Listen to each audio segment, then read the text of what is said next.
Nama gue Dimas Ahmad, kegiatan sehari-hari 80% ada di kedai kopi nomor 2. Sisanya biasanya ngerjain project audiovisual. Alasan buka kedai itu karena kebetulan ada lahan atau bisa dibilang semacam ruko lah yang emang biasanya punya keluarga yang disewain atau dikontrakin. Kebetulan saat itu kosong, nggak ada yang sewa, jadi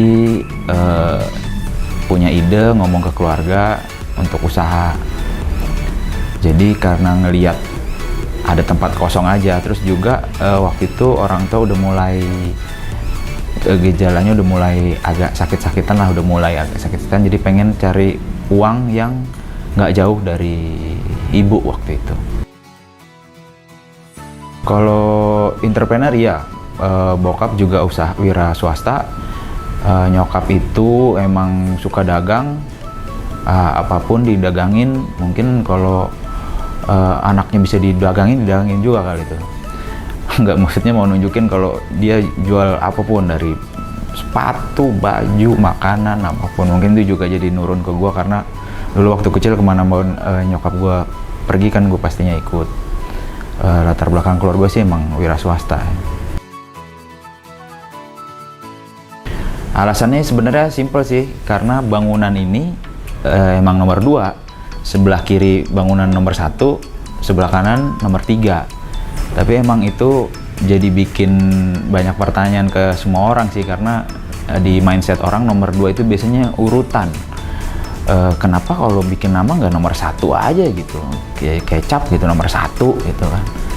Tapi ini memang karena bangunannya yang nomor 2. Tapi karena banyak orang yang bertanya-tanya, jadinya gue coba bikin tagline yang ngejawab pertanyaan itu. Jadilah karena kamu yang nomor 1. Tapi kalau yang nanya ibu-ibu berjilbab, syar'i dan lengkap, atau bapak pakai jenggot, pakai peci, jawabannya agak berubah. Kenapa kedai kopi yang nomor 2? Karena Allah yang nomor 1. Kalau jenis-jenis menu minuman di sini, kami ada seduh manual atau single origin dari berbagai macam daerah di Indonesia, dari Aceh, Gayo sampai Papua ada, tapi semuanya di rolling gitu. Emang di sini nggak menyediakan kopi-kopi dari luar negeri, khusus kopi Indonesia. Kalau untuk menu lainnya juga ada menu kopi susu pastinya, dan so far sih yang paling laku masih dan tetap kopi susu gula aren.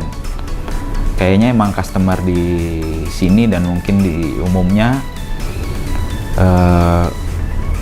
pada jarang yang berani explore gitu. Padahal banyak minuman lain yang mungkin menarik, seperti kami punya signature kopi soda, kopi susu kelapa, kopi yogurt, kopi susu Nutella, sama ada satu lagi namanya avocado, kopi susu mocha, kita kasih buah alpukat. Tapi tetap yang paling sering dibeli, ya mungkin 70% dari menu kopi susu yang paling banyak dibeli adalah kopi susu gula aren. Ya mungkin saran juga buat yang nonton, sayang juga kalau lo mampir ke kedai kopi A, misalnya kopi susu gula aren, ke kedai kopi B, kopi susu gula aren lagi, ke kedai kopi C, kopi susu gula aren lagi. Nggak bisa ngicipin menu-menu lain yang unik-unik gitu. Kalau gue pribadi, kalau ke kedai orang, pasti yang gue baca di menu yang paling aneh gitu. Itu yang gue beli dan gue icipin. Kalaupun misalnya akhirnya nggak suka, ya nggak usah beli lagi gitu, pilih cari yang lain.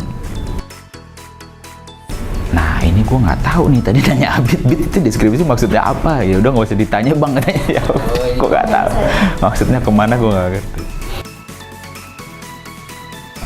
Awal mula bangunan di depan itu awal mulanya setelah ngobrol sama keluarga ternyata oke, boleh dipakai bangunannya. gue cari partner, cari temen dulu berdua sih emang awalnya, cari uang untuk renovasi dan untuk beli alat-alat semua ini.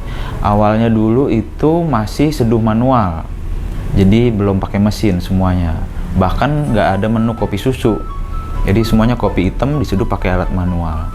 Tapi itu berjalan cuma 2 minggu, akhirnya kami berubah pikiran dan beli alat espresso manual, masih belum pakai mesin.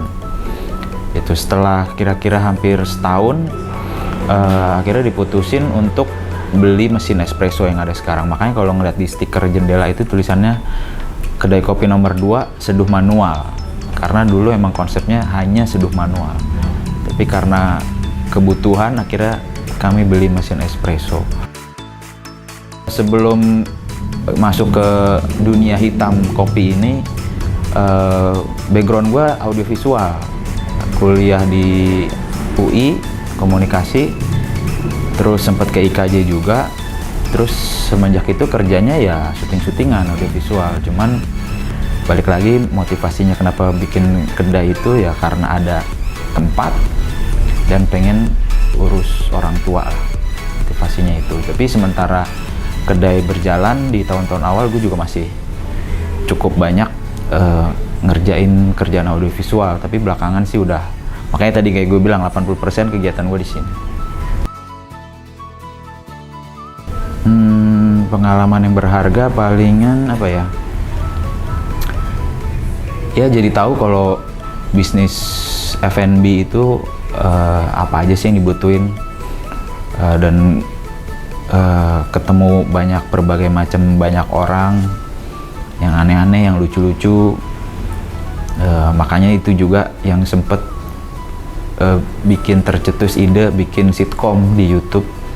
Itu gara-gara lagi ngumpul sama teman-teman, gue cerita-cerita ada customer yang begini-begini nih, ada customer yang begini-begini. Akhirnya karena teman-teman itu mereka emang pekerja TV dan pekerja audiovisual, jadinya kita bikin aja sitkom yuk. Ayo, akhirnya jadi 3 episode. Terus tadi pertanyaannya apa? Itu udah ngelenceng. Apa tadi pertanyaan? Pengalaman berharga. Terus pengalaman lainnya, ya ketemu banyak orang yang emang mendedikasikan hidupnya di dunia kopi. Ternyata dunia kopi itu nggak segampang yang gue pikirin sebelum nyemplung. Amat sangat kompleks dan amat sangat ribet. Jadi emang butuh niat lebih gitu kalau emang bener-bener mau nyemplung di bidang kopi. Rahasia khususnya nggak ada sih, palingan cuman konsisten aja. Terus pastiin produk yang dikeluarin itu nggak berubah dari dulu. Sama juga konsisten. Terus apa lagi ya? Ya cari-cari pengembangan produk baru, cari-cari market baru, cari teman baru, jalan-jalan ke coffee shop orang, kenalan. Itu juga salah satu yang bisa bikin kedai itu panjang, karena kita punya lingkungan di pertemanan di sesama kedai kopi. Kalau emang pengen ngikutin kayak gue buka kedai kopi, misalnya ide pertama yang tercetus nih, kayak gue seneng minum kopi, gue sehari minum kopi 20 gelas gitu misalnya, gue pengen usaha kedai kopi. Kalau emang itu doang yang ada di pikiran lo, gue saranin sih stop deh, jangan buka kedai kopi, karena cuma niatan kayak gitu doang kurang. Lo harus tahu lebih banyak hal lagi soal jualan, lo harus tahu soal marketing, lo harus tahu soal ngedesain tempat ini supaya orang menarik datang.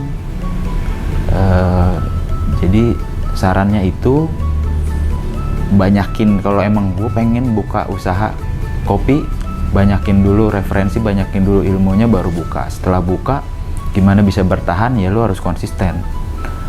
Konsistennya di modal juga, konsisten di niat juga, konsisten belajar juga. Itu sih.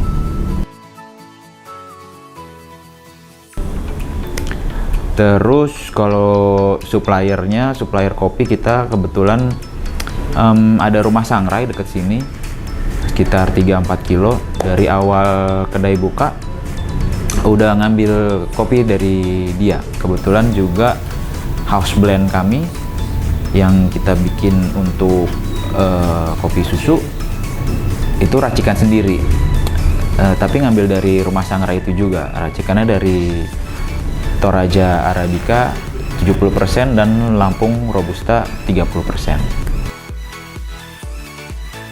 Ini juga ada kelas kopi, ada 2 macam. Yang pertama kita sebut kelas barista karena itu lebih detail, materinya lebih banyak, tentang bagaimana menjadi seorang barista, misalnya nge-handle customer kayak gimana, nge-handle konflik sama rekan kerja, nge-handle konflik sama atasan itu gimana. Juga diajarin teori-teori kopi pastinya, diajarin cara menyeduh pakai alat-alat manual. Di hari ketiga kita ajarin menyeduh pakai mesin espresso, cara pakai grinder, alat giling kopinya, dan cara bikin latte art. Gambar-gambar yang ada di atas kopi panas tuh namanya latte art. Ada juga kelas yang lain namanya kelas kopi. Nah itu kalau mau ikutan cuma 50.000 harganya. Tapi materinya cuma materi pengenalan aja. Sedikit teori kopi dan sedikit cara seduh manual pakai metode pour over. Itu aja. Itu sih lebih ke apa ya, gampangnya kayak nyolek peserta yang baru-baru mulai belajar kopi supaya lebih tertarik lagi sama kopi. Dan kalau dia emang benar-benar tertarik, mungkin pengen buka kedai atau pengen jadi barista, dan akhirnya ikut kelas barista kami. Gitu. Buat teman-teman yang mengaku pencinta kopi, saran gue sih explore ya, karena kita pasti dari kecil taunya kopi pahit, kopi sama dengan pahit gitu.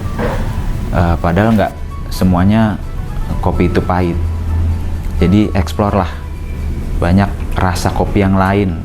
Seperti Arabica itu lebih ke fruity, ke rasa buah-buahan.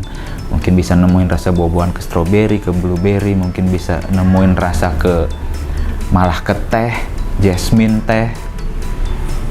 Mungkin bisa ke rasa nanas, wanginya nanas. Jadi sebenarnya kompleks rasanya, nggak kopi sama dengan pahit. Sayang gitu kalau lo penyuka kopi dan minumnya kopi pahit lagi.